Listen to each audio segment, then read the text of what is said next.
Welcome to EXPO Connects 2020. A little bit of a different opportunity here, and we're excited at Morrison to go down this new endeavor and utilizing technology to reach out to our customer base. So thank you for joining us today. We've got some really cool things that we're going to highlight. One of the biggest things that we do at Morrison is go into existing plants and look to retrofit and upgrade their existing equipment. And so that's what this whole demo is about. This is the first of 8 demos that we have this week, so we hope you'll join us on future ones. Please check out our virtual booth to decide which ones are best for you. And we do have some videos that highlight that within our website and within our webpage in our virtual booth. With everything that's been going on from the technical difficulties, we have pre-recorded this so that hopefully it will reach you a little bit better without any technical glitches or issues. But we are standing by. The chat function seems to be working well, so please reach out to us if you have any questions there, and we can answer them through the chat or also set up a meeting afterwards. So this first video that we are going to highlight today is dealing with an upgrade to an existing machine. We're going to show a couple photos here that highlight the before and after of what we did. To start, the customer really had a big issue with maintenance, and they had a lot of downtime. They're having to rebuild the equipment regularly, which cost them a lot of money, both from a cost perspective of rebuilding it, and then also from a cost perspective because their line was down, right? Their moneymaker was down. And so this was before a sleeve labeler or a sleever. And we retrofit this with a system that was much simpler, and the video will show itself. So take a look and we'll answer any questions that we have. So in this video, we highlight how we go about our testing to best simulate what the environment is like in the actual plant. We were given product without lids, so what we did is we filled them up to the appropriate weight, and we just put temporary lids across it so we didn't create spillage throughout our individual plant. And as you can see, the system is much simpler than the other photos. We utilize a single timing screw, and it is incredibly effective and efficient to create the proper spacing for the sleeving process. So one of the questions that is commonly asked with a system like this is, what is the ROI? The customer beforehand was having to rebuild this like every month, and every single time it cost them between $5,000 and $10,000. And so what ended up happening with this is the ROI paid for itself in less than a couple months. So really fast ROI, kind of a no-brainer. Customer very happy and satisfied. What is the maintenance involved with the new system?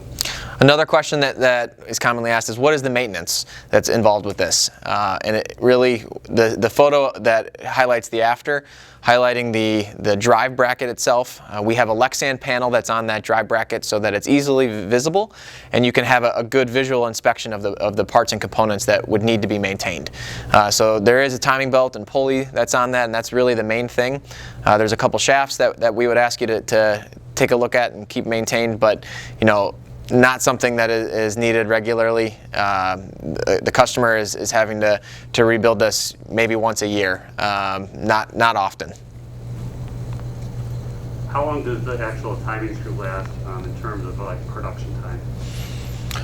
Another question that has been asked is, or commonly asked is, how long does the screw last?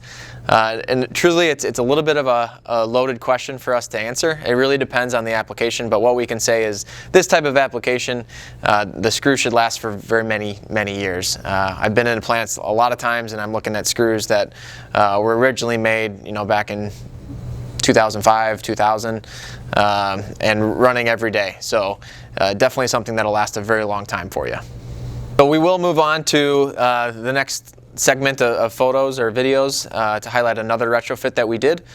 For this specific application, we were dealing with a customer that was running this type of a product, a single-serve cereal bowl or a single-serve snack that you might buy at a gas station, commonly used for your children out there.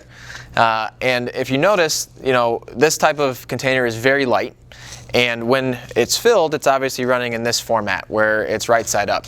But what happens when you're trying to run this at a very high speed, it becomes a very unstable product because it's got this natural reverse taper to it. So when they back up on one another, they kind of become shingled. They're very prone to falling. And so the customer had a line where they were putting it across the checkwear. And when this was going across the checkwear and having acceleration, what happened is the bottom would kind of get pulled out from underneath it, and it would fall over, creating a lot of downtime, a lot of lost product unnecessarily. And so what we do here is we take the product and we flip it over so that it is riding on a more stable base, being the wider portion of this cup, and it'll transfer down the rest of the line in that manner. And then at the end of the line, we actually will flip it over to be right side up again. The big thing to look at here in the photos that we're highlighting is that everything we did was on existing conveyor and existing line layouts. So we weren't invasive, we didn't require a whole bunch of extra equipment. We really went in and focused the application on the given constraints so that it was an opportunity for the customer to save money and also improve efficiency tremendously on the line. This is a great example of how Morrison goes into an existing line to help improve efficiencies. This specific application is just before a checkwear. Coming off of a Holmatic style filler, there was multiple lanes of product that were pushed into a single lane, and the customer originally relied on conveyor transfers to pull the appropriate gap for a checkwear. But due to what the product was, it's incredibly unstable due to how light the product is and the tapered shape. So when it made transitions between conveyors, it tended to fall over. What Morrison did here was come in and invert the product 180 degrees so that the container was more stable on the wider base, which in this case would be the lid. So we not only took the product and created a more stable position, but we also increased it to the appropriate pitch or spacing to allow it to effectively go across the checkwear. Questions? Did Morrison just provide the timing screw, or did it provide the twist rail also? The question is whether or not Morrison provided just the timing screws or the complete solution that included the twist system. And the answer is we provided the whole turnkey solution. So that included the timing screw, the drive system, the twist cage, if you will, that goes around the timing screw. And we do that to maintain positive control of the container. So we actually will call this our power twist because it's always positively being driven, and we're not relying on outside forces like back pressure or an elevation change to be able to perform the application. We also provided there's guarding that was on this system, and we also provided the controls. So it was a standalone plug and play, put it on the line, and it could run accordingly. What is the length of the screw in this video? The length of the screw is a question here. So how much footprint is this going to take up? Really, it will depend on the given speed that you're trying to run and also the size of the product. But for this specific one, the screw itself was between 48 and 60 inches long. We did a few of these systems for this customer, and they did vary based on the different speeds that they were trying to run. You did mention guarding. I can say in the video that wasn't guarded. Was it not guarded, or was it just not shown? The question was whether or not I mentioned guarding, and whether or not the guarding was shown in that video or if there was something else. For this specific application, because of the conveyor that we were dealing with, we couldn't actually simulate the guarding layout at our facility with how we were testing prior to shipping. So the video that you see is actually testing prior to us shipping, going to our customer, but we did provide that whole guarding that was implemented in the field. So this next video is actually a really cool one that highlights the full breadth of how Morrison can come in and improve efficiencies with continued upgrades and retrofitting existing lines. The original project came with this type of a container that would go into the Lunchable container that your kids have when they go to school. And it started off with the container laying down. We took it, accepted it laying down, and we feed it to go appropriately into a lug conveyor or a bucket that then transitioned to the cartoner.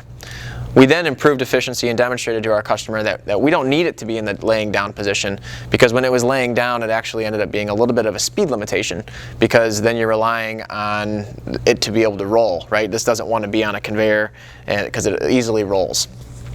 So we can accept it in the upright position. We lay it down all in the same system to transition it to that bucket. which highlights some improved efficiencies there with the existing machine. A couple years later, they came to us and they said, hey, you know, we have a change in direction. We don't want to run this anymore. We want to run this. So drastically different containers, different shapes, different sizes. So the last portion of this highlights how we provided a machine that fits within the given space constraints, the existing controls configuration to be able to run this container so that the customer doesn't have to buy an entirely new machine. So here you go. This video highlights how Morrison will continuously work with customers to improve efficiency and productivity within a plant. The first video that you see here highlights how the customer initially requested the application. They wanted containers to be laying down as it was presented to our timing screws, and we just needed to create spacing and feed it into the lug conveyor running to the downstream equipment. We improved performance of the line by demonstrating to our customer that we could accept containers in the upright position and twist them around a timing screw to lay them down into the bucket. By presenting them in the upright formation, it improved a lot of efficiency because it's naturally how containers want to travel down a conveyor. After the line had been up and running for a few years, they decided to change the container that ran on it and no longer wanted to use a juice container, but rather a juice box. As you can tell, the juice box is a significantly different type of container that needs a different type of control. So we retrofitted the existing line layout so that the end customer didn't have to change their whole layout, and we made new equipment to fit within the existing footprint.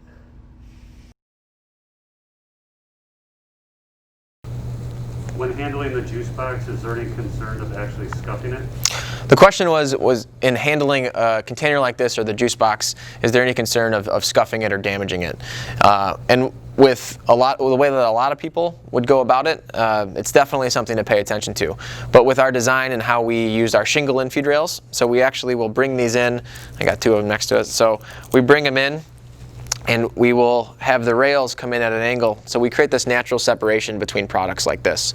By doing that, we have a position to actually fit the timing screw thread, and that allows us to create separation between them. We're also able to control it well without having any sort of damage or removing of the straw. You notice that the straw is on all those containers, and it stayed maintained throughout the entire system. How do you keep all the different operations like in time or synchronized to each other? The question was, how do we keep everything in time or synchronized together? It depends on what type of system we're providing. So we can provide both a mechanical system or a servo electrical system. So if it's mechanical, we have some sort of mechanical connection, being a shaft connection to a timing belt and pulley, or some type of chain and sprocket connection. The chain and sprocket is one that we try to minimize because of the opportunity for any sort of backlash. But really the industry is moving much more towards the servo solution and having everything tied electronically. It allows a whole lot more flexibility as container sizes changes, machines change, and we can do a whole lot more that way instead of being tied to a mechanical component. So what we would do is we put an absolute encoder that's on the machine that we're tying with or we're syncing with, and then that screw will follow the position of that absolute encoder so that everything stays in time. If there was ever a crash on a system, what is the recovery as far as starting back up again? The question was if there's a crash on the system and trying to recover. Machinery, you know, there's any good machine not only runs efficiently, but in the event of a crash, because crashes do happen, it's important to be able to recover fast and get back up and running. All of our systems come with some type of safety overload. So if it's a mechanical system, we have a clutch that's on there so that in the event there's a jam, the clutch will kick out. You just have to reverse the screws to re-engage that clutch. It's a single position clutch so that there's only one way that it can go back in, and you know it's back in time. And then from the servo technology, you just basically have to home it once the jam is cleared, and it'll go back to the correct position to be able to feed appropriately and stay in time. So that's our retrofits and upgrades demonstration today. Thank you so much for joining. Hope there wasn't any technical difficulties or issues for you. But please chat us. Please visit our virtual booth. Please visit our website. Reach out to us, and we're happy to connect you with the appropriate person, both technical as well as your regional sales manager, to schedule meetings as needed to help you out with your specific questions or help you out with your specific application.